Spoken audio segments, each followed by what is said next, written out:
তন্ময়দা, আজকে প্রধানমন্ত্রীকে টুইট করে বলতে হচ্ছে, আজকে আপনাদের দলের কেন্দ্রীয় মন্ত্রী কিরণ রিজিজু তাকে আসতে হচ্ছে, দলের বিরোধী দলনেতা তাকে আসতে হচ্ছে, রাজ্য সভাপতি তিনিও গতকাল গিয়েছিলেন, এরপরেও রাজনৈতিক তরজা থামছেন না এবং গোটা ঘটনাটায় কোথাও না কোথাও মনে হচ্ছে যে বিজেপি রাজনীতি করার জন্যই ত্রাণ দিতে গিয়েছিল। আচ্ছা দেখুন সুপ্রিয়, এই যে মুখ্যমন্ত্রী আমাদের আছেন এবং এই যে সরকারটা যে এত নির্মম এবং এত অমানবিক, তারা সেটা নিজেদের কাজের মাধ্যমে বারে বারে প্রমাণ করছে। আপনি বলবেন কেন? আজকে দেখুন 2022 সালে আপনার মনে থাকবে একটা হরপা বানে সেখানে 11 জনের মৃত্যু হয়েছিল, আর সেই সময়ও ওই কার্নিভালের দিন ছিল। এবং আপনার এটাও মনে থাকবে যে সেই সময়ও সেই নাচন কোদন আমরা দেখেছিলাম, আর মুখ্যমন্ত্রী সেখানে গিয়েছিলেন প্রায় 14 দিন পরে সেই শ্রাদ্ধ শান্তি হয়ে যাওয়ার পরে রাজনীতি করতে। আর এবারও আপনি দেখলেন যে সেই ওখানে একটা বন্যা এবং বান সেই সমস্ত এসে ভেসে গেল, তিনি কি সাফাই দিচ্ছেন যে কার্নিভাল আগে থেকে ঠিক করা ছিল, অনেক বিদেশি পর্যটক এসছিল, সেই জন্য এটা বন্ধ করা যায়নি। আচ্ছা, তারা কি এসছিল মুখ্যমন্ত্রীর নাচ দেখতে?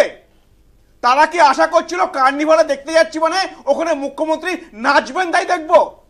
তাহলে তিনি কি ধরনের সংবেদনশীল মুখ্যমন্ত্রী হলেন যে তাকে সেখানে নাচতে হলো, হাসতে হলো অন্যের হাত ধরাধরি করে? আর সেই সময় যখন তিনি নাচছেন, ওই উত্তরবঙ্গে ত্রাণ দিয়ে বেড়াচ্ছে বিজেপির এমএলএ, বিজেপির এমপি, এবিভিপির কার্যকর্তা, আরএসএস স্বয়ংসেবক, তারা সেখানে ঘুরে বেড়াচ্ছে, তারা সেখানে ত্রাণ দিয়ে বেড়াচ্ছে। তো এইটা হচ্ছে পশ্চিমবঙ্গের মানুষ দেখেছে এবং তারা এটাও দেখেছে যে কি অমানবিক এবং নির্মম মুখ্যমন্ত্রী।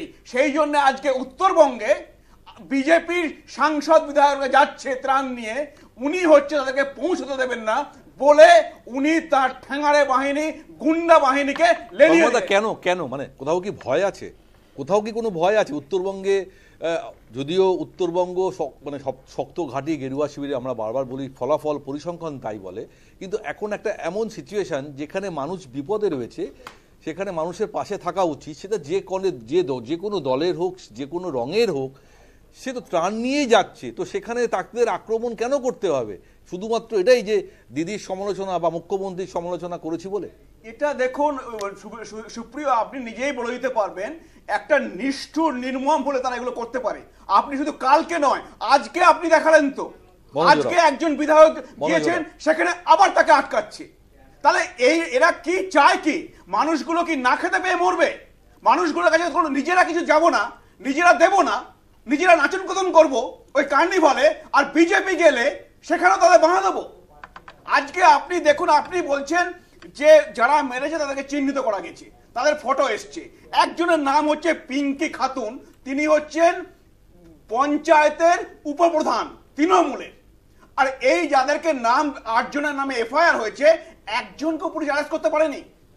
আজকে দেখবেন এদেরকে বাংলাদেশে পাঠিয়ে দেবে, বাংলাদেশে পাঠিয়ে দেবে এখন, কারণ যাদের সিবিআই বা এনআইএ হলে তারাও যাদেরকে ধরতে না পারে, সব নিখোঁজ হয়ে যাবে, সেইটা করবে এখন। আপনার মনে নেই আজকে সন্দেশখালীতে 3 জন বিজেপি কার্যকর্তা খুন হয়েছিল, তার মধ্যে একজনের বডি আজ পর্যন্ত পাওয়া যায়নি। তারপরে শাহজাহানের নামে এফআইআর হয়েছিল, শাহজাহানকে পাঠিয়ে দিয়েছিল বাংলাদেশে, এফআইআর চার্জশিটে তার নাম ছিল না, তারপরে সে ফিরে এসছে। এটা তো তৃণমূল করে থাকে, তারা তাদের নেতারা এবার যত্ন করে এদেরকে অন্য জায়গায় পাঠিয়ে দেবে, আমি বলে রাখলাম। সেই জন্য অ্যারেস্ট করছে না, সেই জন্য সময় নিচ্ছে। এবার আপনি আর একটা কথা যেটা বললেন যে আজকে উনি দেখতে গিয়েছেন, আজকে হচ্ছে খগেন মুর্মুকে, আমাদের সাংসদ। প্রথম কথা জানবেন যে আপনি যেটা বললেন যে আদিবাসী একটা ভোটের চিন্তা রয়েছে ওনার কাছে, আর দ্বিতীয়ত ওদিক থেকে প্রধানমন্ত্রী টুইট করে লিখেছেন যে রাজ্যের আইন শৃঙ্খলা অবস্থা নিয়ে, তো উনি একটু বাধ্য হয়ে গিয়েছেন। কিন্তু কেমন করে লঘু করলেন জানেন জিনিসটা?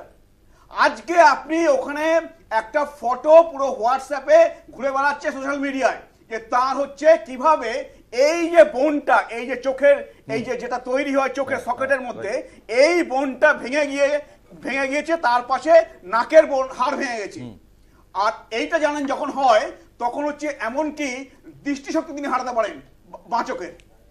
তো এইরকম একজন, তিনি আইসিইউতে ভর্তি আছেন, তাকে গিয়ে বলছেন আপনার কানে একটু সমস্যা হয়েছে, কে বলছে কানে সমস্যা হয়েছে? তারপর শুধু তাই বলছেন না, বলছেন ডায়াবেটিস আছে বলে ওকে থাকতে হবে। তো এইটা দেখুন কিরকম। আর তারপরে তো আপনি জানেন যে পাশের রুমেই রয়েছেন শঙ্কর ঘোষ, তাকে একজন এমএলএ, বিধানসভা চিফ হুইপ বিরোধী দলের, তাকে তার দেখতে যাওয়ার প্রয়োজনই মনে হলো না। তো এই হচ্ছে আমাদের রাজ্যের মুখ্যমন্ত্রী, ইনি নাকি সবার মুখ্যমন্ত্রী। তাহলে এই তার পরিচয়। তো এই কর্ম থেকে বোঝা যায় যে ইনি কেন আজকে জনসমর্থন হারাচ্ছেন। আজকে এনারা যে বলছেন যে জনরোষে নাকি মেরেছে বিজেপি। আমি আপনাকে বলে দিচ্ছি, আজকে ওখান থেকে পুলিশ সরে যেতে বলুন, মানুষের জনরোষ তৃণমূল দেখবে। মানুষের জনরোষ তৃণমূল দেখবে ওখানে।